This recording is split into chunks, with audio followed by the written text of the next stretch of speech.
The loofah sponges are up here.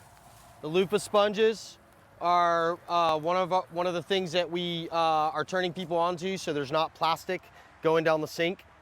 And so that we can tell they work way better than a plastic sponge. They last 6 months to a year versus a couple weeks all greased out.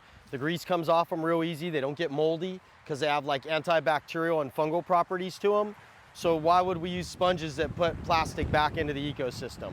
Not a good idea, right? So loofah sponges. These seeds in my hand right here, these are loofah seeds right here out of these loofahs. And basically I've gone along the fences real early in the game, and where there was super tall grass and stuff like you see here, we've simply mulched over it.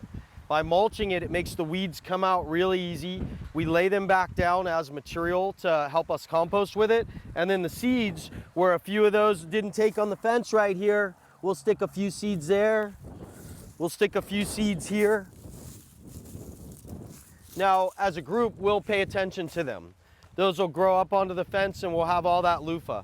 The loofah you can eat at a young age. It's known as a Chinese okra.